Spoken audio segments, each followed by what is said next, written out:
네, 최근에 중국이 미국 국채를 지속적으로 매도하고 있습니다.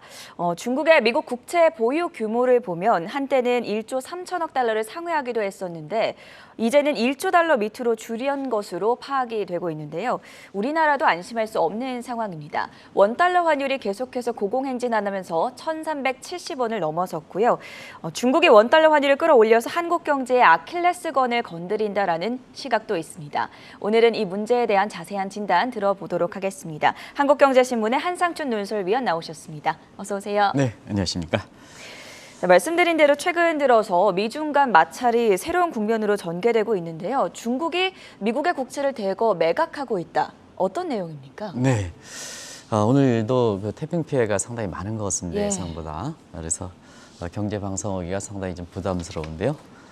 태풍 피해 만전을 좀 기해 주시기를 부탁드리겠습니다. 오늘 그 주제가 다소 무거운 주제인데요. 환율에 대해서는 계속해서 말씀드렸습니다는 오늘은 조금 다른 각도로 말씀드리도록 하겠습니다. 일단은 최근에 보면 많은 분들이 미국의 그 국채가 경기가 어려우니까 안전자산으로 미국의 국채 보유가 각국들이 많아지는 게 아니냐 하는 시각이 있습니다는 다른 한편으로 미국의 금리 인상이 되면 국채 가격이 떨어지거든요. 네. 그래서 전체적인 각국들의 미국 국채 보유 상황이 상당히 관심이 될 거로 이렇게 보이는데요. 실제로 경기가 어려서 안전자산 선호라 이런 전문가들의 얘기와 달리 금리 인상에 따른 국채 가격 하락 요인이 많이 돼서 전체적으로 미국 국채 보유분은 늘지 않는다 이렇게 보이됐습니다. 그래서 지금 세계 각국들의 미국 국채 보유는 자막에서 나오겠습니다. 한 7조 4천억 달러 정도 이 정도 수준에서 머물고 있습니다. 근데 여기에 이제 가장 많이 늘려가는 것이 일본입니다. 일본이 저 7조 4천억 중에 일본이 1조 한 3천억까지 지금 이제 우스리는 빼고요. 그쪽까지 이제 늘어나서 최대 보유국이 되고 있는데요. 왜 일본이 지금 국가 채무가 많은데 저렇게 최대 보유국이 될까 하는 측면은 일단은 최대 보유국이었던 중국이 국채 보유를 좀 많이 내리는 과정에서 일본이 그 국채 보유의 순위가 높아지는 측면이 있고요. 그다음에 지금 미국의 가장 협조적인 국가가 사실 일본입니다. 네. 그래서 중국의 국채 보유분을 일본이 다 사가는 이런 입장이거든요. 이래서 일본이 세계 최대 채권 보유국으로 다시成장하고 있다고 보겠습니다. 반면에 지금 말씀대로 중국의 미국의 국채 보유는 빠르게 줄여가고 있다 이렇게 보겠습니다. 사실 중국 경제도 이렇게 녹록지 않은 상황이고 이런 감안해 볼 때 이 감소 추세는 상당히 큰 의미가 있다 이렇게 볼 때 있는데요. 아시겠습니다는 중국의 그 미국 국채 보유가 많을 때는 1조 3천억 달러가 넘었습니다. 근데 지난 6월 말 기준으로 5월 달부터 1조 달러가 붕괴돼서 6월 말 기준으로 저기 나온 것처럼 9,600억 달러 정도 때 이렇게 머물고 있는 이런 상황인데요. 지금 이게 단기적으로 보면 한 8천억 달러. 이 정도는 한국경제TV에서 한번 말씀드린 적이 있습니다. 근데 중장기적으로는 이것을 5천억 달러 정도로 더 내릴 것이다 이렇게 봐서 이것이 국제적으로 어떤 파장을 미칠 것인가 하는 것이 새로운 각도로 이렇게 지금 국제시장에서 조명되고 있다 이렇게 볼 수 있습니다. 지금 숫자로 살펴보니까 중국의 국채 매각분이 상당한데 중국이 왜 이렇게 미국의 국채를 대거 매각하는 것입니까? 지금 미중 간의 마찰은 오늘도 닐 퍼거슨 교수가 이렇게 사실 그 어떤 신문에 인터뷰한 내용을 봤고 저도 2007년에 직접적으로 만나보신 분인데요. 미일급 마찰과 관련해서는 가장 아마 정확한 해석을 내리신다 이렇게 보이됐습니다. 지금 미중 간 마찰은 새로운 국면에 진입해 있다 하는데요. 새로운 국면은 뭘까 하는 측면에서 사실 그 미중 간 경제 파열은 트럼프 정부부터 계속됐죠. 그리고 중국에 대해서 대정책은 트럼프 정부 때 나바로 패러다임이었거든요. 다들 아시겠습니다. 예. 이 나바로 패러다임은 실물 사이드만 아주 겨냥하는 겁니다. 예를 들어서 실물 사이드는 관세라든가 이런 게 주가 되겠죠. 그리고 첨단 기술 이런 측면이 되는데 지금 바이든 정부에 들어와서는 새로운 국면이 되고 있다 하는 측면은 지금은 금융이 실물보다 많기 때문에 실물의 패권과 연계돼서 금융 패권이 당연히 연계되겠습니다는 금융 패권을 지는 것이 미래에 대해서 경제 패권을 진다는 측면에서 금융 사이드를 굉장히 연계시켜서 지금 바이든 정부가 하고 있습니다. 그런 것이 지금 2단계 국면이다 이렇게 보이겠는데요. 자막을 좀 넘겨주시기 바랍니다. 지금 그 금융의 제재는 어떤 식으로 갖고 있냐 두 가지입니다. 하나는 무역 합의안, 트럼프 정부 때 했던 무역 합의가 연계시켜서 하는 측면 이게 네. 있고요. 그래서 관세라든가 이런 측면은 계속 간다 이렇게 보이겠습니다.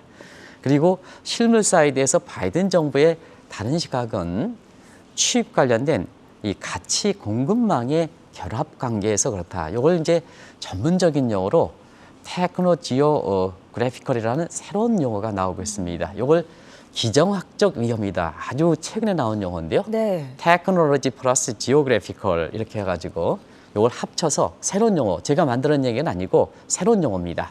이런 쪽으로 가치 사슬 쪽으로 자급자적인 아우타키 쪽으로 간다 이렇게 보이겠습니다. 그리고 거기에 금융제재 쪽으로 이렇게 간다 이렇게 보이겠습니다. 그러다 보니까 금융제재 추세에서 중국 입장에서 가장 대응을 쓴 게 역시 그동안 그 중국이 막대한 외환보호를 해가지고 미국 국채를 많이 갖고 있었으니까 이거 매각하는 방법이죠. 이거 매각하는 방법이 지금 과정에서 중국의 미국 국채 보유분이 빠르게 떨어지고 있다 이렇게 보겠습니다. 이 트럼프 정부와 바이든 정부를 나바로 패러다임과 설리번 패러다임으로 정리한 점이 인상적인데요. 중국의 미국 국채 대거 처분을 유도한 바이든 정부에 대해서도 다양한 평가들이 나오고 있습니다. 바이든 정부가 금융 보복을 강화한 배경은 어디에 있을까요? 네, 아무래도 이제 앞서 말씀드린 같이 금융 사이드가 실물보다 먼뜩이 크거든요. 지금 금융 사이드의 규모가 실물보다 한 3대 1 정도로 많습니다. 아마 이거는 길게 보면 금융위기 이후에 그다음에 이번에 코로나 위기 이후에 돈을 많이 풀었지 않습니까? 그렇죠. 그래서 원래는 이론적으로 보면 실물 사이드에 이렇게 동맥간으로 금융 사이드에서 실물이 100이면 금융 사이드 100이어야 되는데 지금은 300대 100으로 금융 사이드가 많다고 보겠습니다. 그래서 금융의 패권을 쥐기 위한 바이든 정부의 야망이 깔려 있다고 보겠고요. 또 이 경제 패권에서 셀리번 패러다임은 상대방의 약점을 건드리는 아마 전원국께서 어제부터 방송을 맡았기 때문에 이런 표현이 인상 깊다 하는데요. 이전서부터는 우리가 나바로 패러다임과 셀리번 패러다임의 이 부분이 중국과의 이렇게 대외 정책에서 굉장히 중요한 요인이기 때문에 이 차이점을 시청자분 잘 알고 계실 겁니다. 예. 여러 차례 강조해드려서 이거는 나바로 패러다임은 까마귀 대 까마귀 싸움으로 미국이 구축해오는 기득권을 포기하고 트럼프 정부의 자기만 내세우는 측면에서 같이 까마귀끼리 같이 싸워야 소리가 큰 거거든요. 근데 미국이 그동안 구축해놨던 사실 국익적 측면에서 그걸 포기한다는 얘기거든요. 근데 바이든 정부는 까마귀 대 독수리의 싸움이라는 얘기입니다. 기득권을 인정한다. 자, 중국은 뭐냐? 미국은 지금 독수리에 해당된다.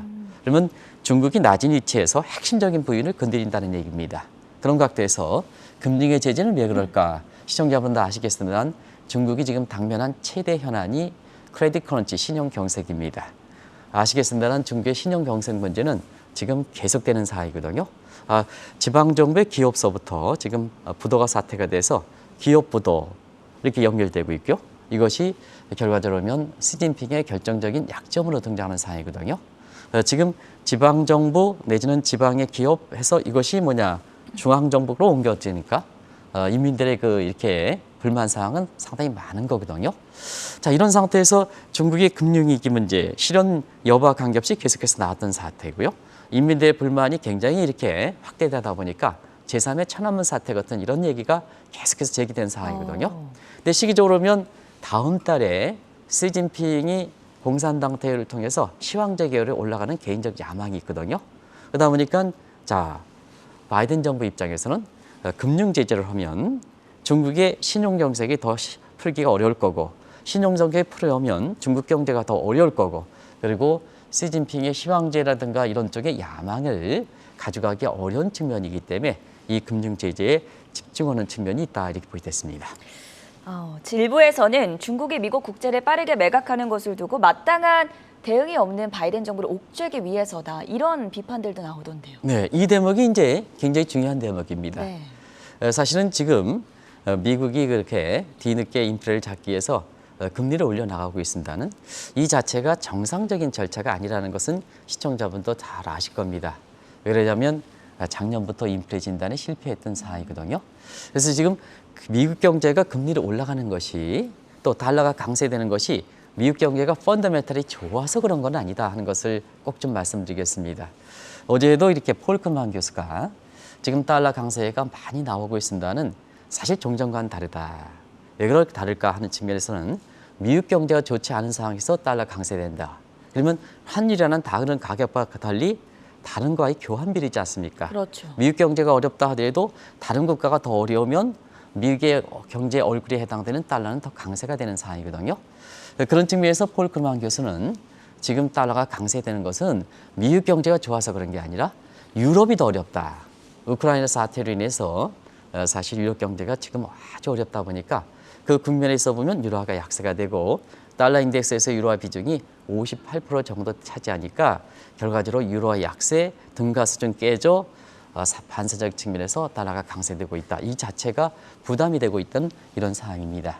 이런 상황에서 자, 중국이 국채 매각을 한번 해보시기 외운다는 전제 조건을 한번 해보겠습니다. 지금 실제로 이렇게 나오고 있지만 네. 그러면 중국이 국채를 매각하면 국채의 유통시장에서 그만큼 채권 공급량이 많이 나오게 되고 채권 가격이 떨어지고 반비례 관계에 있는 금리는 더 올라가게 되는 거거든요. 이게 파월 수습꺾기라는 얘기입니다. 사실 지금 상태에서 파월 수습꺾기는 그린스펀 수습꺾기의 반대적 측면이거든요. 그린스펀 수습꺾기는 2000년에 미국의 거품을 잡기 위해서 금리를 올렸는데 네. 그때 당시에는 중국이 미국의 국채를 사주는 관계로 인해서 국채 가격이 올라가고 거꾸로 시장 금리에 떨어져서 경제 거품이 돼서 2008년에 서브프라임 모기지라는 사태를 발생시킨 거거든요. 근데 이번엔 거꾸로 자, 파월 수습꺾기라는 것은 미국이 지금 거품을 잡기 위해서 내지는 물가를 잡기 위해서 금리를 올려나가는데 중국이 국채를 매각하니까 시장 금리가 파월의 기준금리가 생각하는 것보다 더 많이 올라간다는 얘기입니다. 그러면 뭐냐? 페드 입장에서도 펀더멘탈이 반영되지 못하고 뒤늦은 정책 실수에서 올라가는데 시장 금리가 더 올라가면 결과적으로 페드 입장이라든가 미국 경제 입장에서 그만큼 부담이 된다는 이런 상황이죠. 그런 것이 지금 그렇다. 자, 그런 상태에서 2004년과 지금과의 차이점은 미국에 지금 국채가 많은 상태입니다. 작년 12월 달에도 재령님께서 기억나실지 모르겠습니다만 작년 10월 달에도 국채가 굉장히 상한도에 꽉 차서 그것을 연장시키느냐 상한을 확대시키느냐 이 문제 가지고 국제금리 시장에 파장을 미칠 정도로 미국의 국채가 많은 상태거든요. 이런 상태에서 중국의 국채 매개에서 국채 이자에 해당되는 금리가 올라가면 미국도 자유롭지 못하다. 디폴트라든가 이런 쪽에 우려가 꾸준히 나오는 것도 바로 그런 측면이다. 그런 측면을 시진핑이 미국의 국채 매각을 통해서 그런 효과를 노린다 이렇게 보겠습니다. 두 번째는 지금 상태에서 미국의 금리가 올라가고 달러가 강세되면 의도하지 않은 달러가 강세되면 미국은 달러 강세에 따라서 수입 물가를 안정시키는 효과가 있습니다는 사실 원유라든가 이런 천연가스라든가 이런 측면에서는 자국의 자급도가 높은 상황이거든요. 그렇기 때문에 자, 앞서 우리 이혜영 캐스터가 잘 지적했고 저도 그런 것을 지적했습니다는 유럽은 가스의 의존도가 높기 때문에 물가가 올라가는 거고 네. 지금 오늘은 3달러 밑인데 한국경제TV에서는 3달러 밑으로 간다. 2달러 얘기는 일전에 얘기 드렸습니다. 이미 오늘 이제 월스트저널인가 이런 데서 3달러 밑에 이게 이제 노동절 휴가가 끝나면 간다 이렇게 얘기하지 않습니까? 한국경제TV에서는 추세를 보고 3달러 밑으로 간다. 그래서 이것이 잘못한 오버가 아니냐 그렇지 않습니다. 그래서 한때는 미국 전역에 5달러 가던 것이 지금 3달러 밑으로 가기 때문에 지금 9월 13일 날 발표에는 미국의 소비자 물가가 어떻게 될 것이냐 하는 측면은 페드가 또 한 번 당혹스럽게 환경이 될 수 있을 것이다 하는 정책 변화를 어제도 말씀드린 적이 있습니다. 그래서 지금 미국은 수입에 따른 의존도가 사실 그 소비자 물가에 직결되는 변수에서 자, 달러 강세가 됐을 때 수입 물가 안정시키려면 소비자 물가의 의존도가 높은 쪽에 사실 대외에서 수입하는 비중이 높아야 되는데 이게 유럽과 달리 적다는 얘기입니다. 그러다 보니까 이 강달러가 되면 수입 물가를 안정시켜서 소비자 물가를 안정시키는 효과보다는 강달러가 되다 보니까 미국의 빅테크 기업을 중심으로 해서 사실 수출을 어렵게 해서 경기를 더 어렵게 한다는 얘기입니다. 그리고 또 한 가지는 네. 지금 주식시장 보면 다우존스 지수보다 테슬라 같은 빅테크 업종들이 많이 떨어지는 자, 페드 입장에서 금리를 올리면 중국의 국채 매각을 통해서 시장 금리가 더 올라가면 금리에 따라서 가장 민감한 업종이 빅테크 업종들이거든요. 그렇죠. 그 빅테크 업종의 주가를 더 떨어뜨린다는 얘기입니다. 그런 각도에서 지금 이번에 이렇게 최근 들어서 중국의 미국의 국채 매각은 여러 가지로 중국, 미국 입장에서도 굉장히 부담스러운 환경이다 이렇게 보게 됐습니다.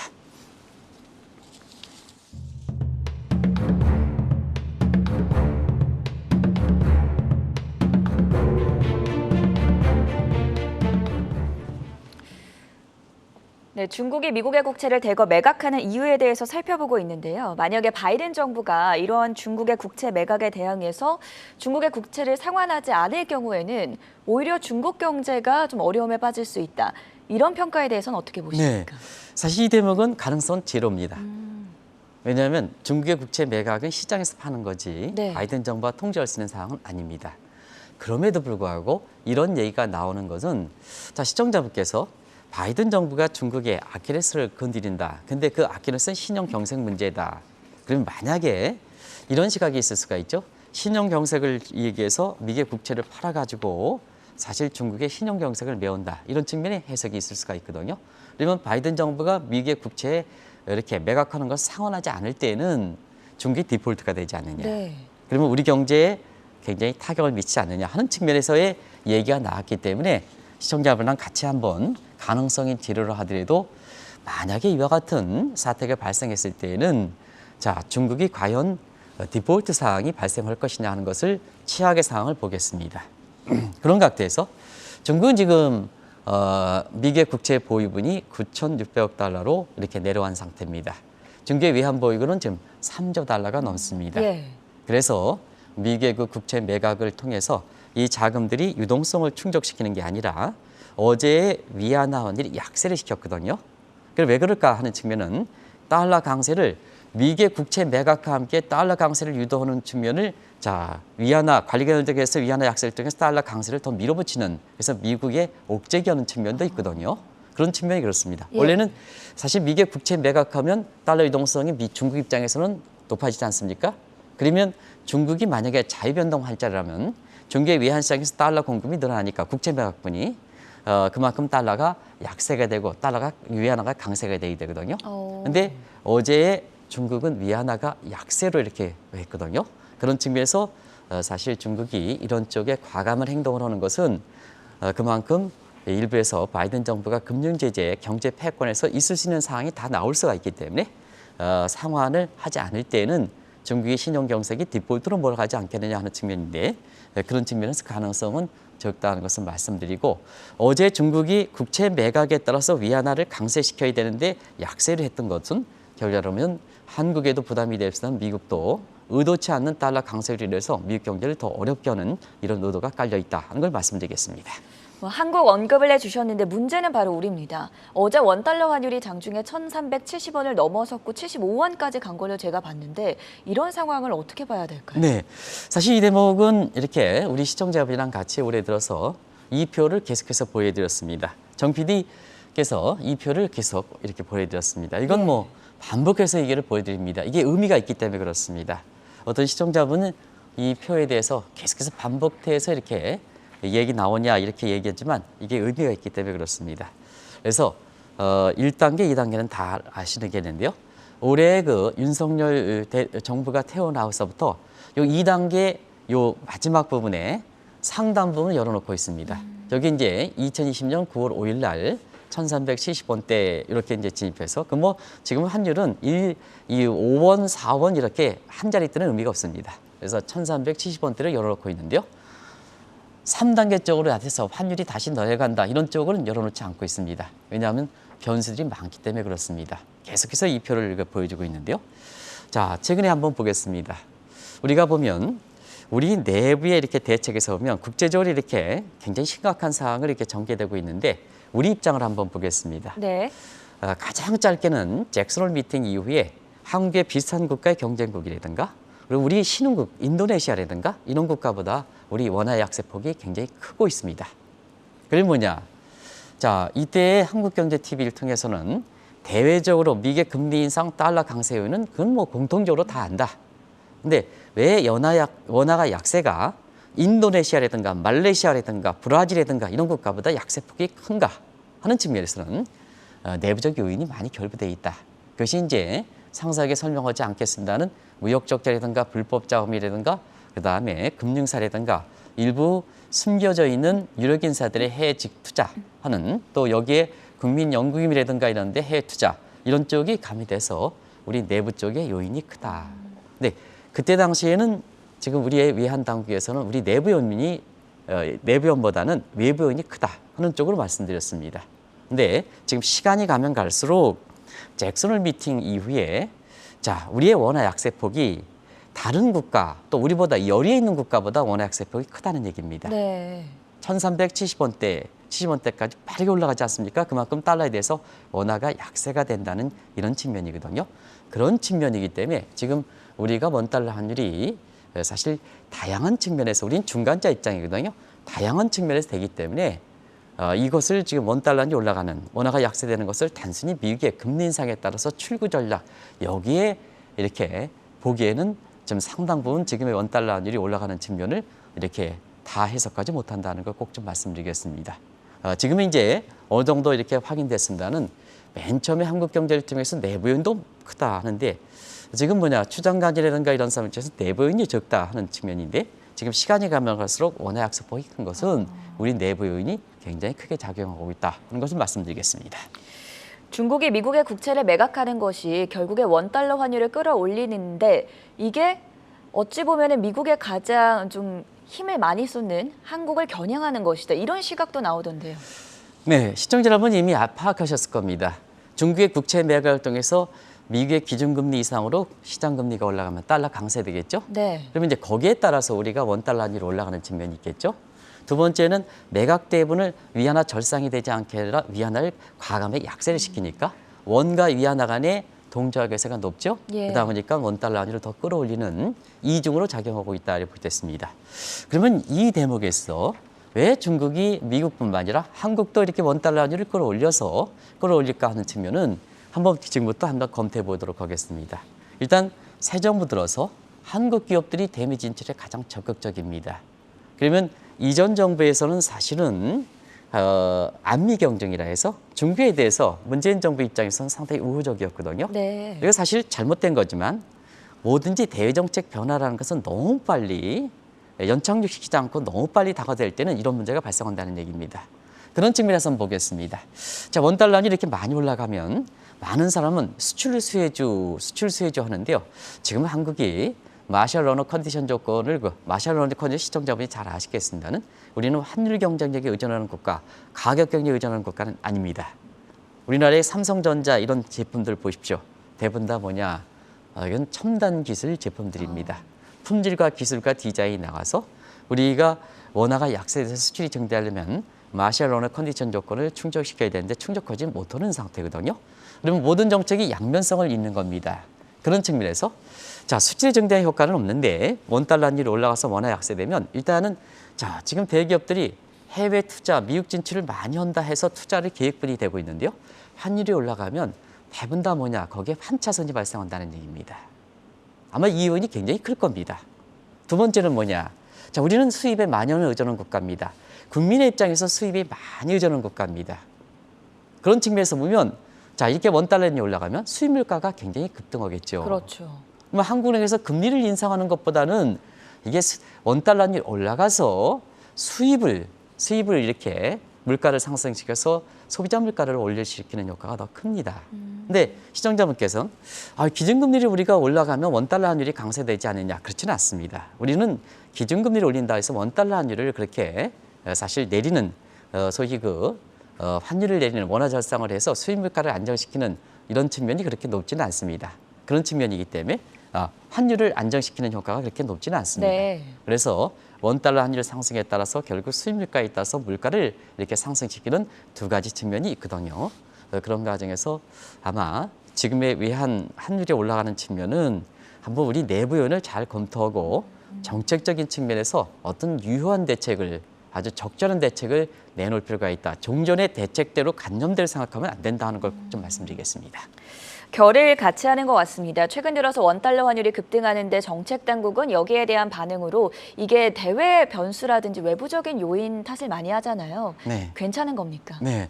외부 요인이 하고 우리 내부 요인이 없다면 왜 핵심 기자들이 그런 얘기합니다. 왜 대책 회의는 그렇게 많이 하느냐. 그러면 우리 내부 요인이 문제고 대외적인 요인에 미국의 금리 인상에서 달러가 이건 다른 요인도 똑같거든요. 그럼 왜 대책회의를 많이 하느냐? 우리나라 대책회의를 가장 많이 합니다. 네. 내부에서 문제가 없으면 왜 대책회의 합니까? 그 대통령을 포함해서 사실 윤석열 대통령께서 일전에 한번 말씀드렸지만 환율에 대해서 언급하는 얘기는 그렇게 바람직스럽지 않습니다. 시장의 안정 효과가 그렇게 많지는 않습니다. 이런 대목은 사실은 뭐냐, 밑에 사람들한테 맡겨서 전담부에 맡기는 것이 외환시장을 안정시키는 효과가 더 큽니다. 두 번째는 대통령께서 이렇게 이런 환율 대책회를 하면서 정작 거기에 참여하는 사람들은 뭐냐, 진짜 외환에 오랫동안 경험이 있는 사람에 참여시키지 않는다는 측면도 있습니다. 그래서 그런 측면도 있거든요. 그래서 지금부터 자, 해외에서는 왜 내부연이 없는데 대책회의는 한국이 가장 많이 하느냐? 이 대목은 아주 뼈아픈 지적이다 하는 걸 말씀드리겠습니다. 그런 측면에서 실효성 있는 대책을 다시 한번 좀 말씀드리겠습니다. 첫 번째는 무역수지 적자가 확대되는 게 문제다. 그런데 이 대목도 무역수지 적자는 확대되는 경상수지는 흑자되는 예지 않느냐. 이거 잘못된 분석입니다. 경상수지에는 무역수지와 무역의 수지가 있는데 무역적자 수준이 가장 큰 요인입니다. 무역적자가 커지면 경상수지 흑자의 규모가 줄어드는 겁니다. 우리나라의 경상수지가 한때는 500억, 800억 달러 되지 않습니까? 지금 얼마나 됩니까? 네. 이 대목도 무역적자가 되는데 경상수지 흑자가 되기 때문에 문제가 없다. 이 시각은 잘못되어 있다. 무역적자와 경상수지는 같은 각도에서 보실 필요가 있다는 걸 말씀드리겠습니다. 그리고 지금은 국제 간의 패권 다툼이기 때문에 한미가 통화 수협 쉽지 않습니다. 또 주도권은 패드가 갖고 있습니다. 그래서 우리 내부에 있는 외화에 남아있는 요인들이 많거든요. 그걸 뭐냐? 그걸 내부적인 수합을 통해서 사실 우리가 어려울 때 이런 환율을 안정시키는 효과가 있다는 얘기입니다. 그런 것을 좀 하시고요. 세 번째는 지금의 미중 간 마찰을 비롯해서 오늘 굳이 이렇게 국채 매각을 통한 금융제재 마찰을 얘기하는 것은 이럴 때는 얼리 워닝 시스템을 하는 겁니다. 이 얼리 워닝 시스템의 가장 주도한 문제가 CDS 금리인데요. 자, 최근에 보면 CDS 금리가 낮아지는데 우리나라에 이렇게 환율이 올라간다 하는 측면은 과거와 달리 이 CDS 금리는 국가 부도이지만 이게 지금 뭐냐, 투자가 제약되는 상태에서 지금 일부 고수익을 누리는 사람이 부도가 많은 국가에 베팅하다 보니까 CDS 가격은 올라가고 금리가 낮아진 측면이 있습니다. CDS 금리가 낮아진다고 해서 우리의 대외 신용도가 좋아지는 게 아닙니다. 이런 걸 좀 외환당국에서 꼭 좀 아실 필요가 있다는 걸 말씀드리겠습니다. 다시 한번 말씀드리면 종전과 다른 시각에서 원달러이 올라가다 보니까 결국 다른 대책이 나와야 된다. 끌탕만 하면 안 된다. 네. 끌탕은 국민들이 다 압니다. 실효성 있는 대책 갖고 지금 나올 때가 된다 하는 걸 말씀드리겠습니다. 네, 최근에 원달러 환율이 급등하고 있습니다. 1,370원을 넘어선 가운데 무엇보다 미국 연준의 금리 인상 기조가 가장 큰 영향을 미치겠지만 이외에 위안화 약세 그리고 우리 정부의 내부 요인들도 잘 점검해봐야 된다는 점까지 정리해 보도록 하겠습니다. 지금까지 한국경제신문의 한상춘 논설위원과 함께했습니다. 대단히 고맙습니다. 네, 고맙습니다.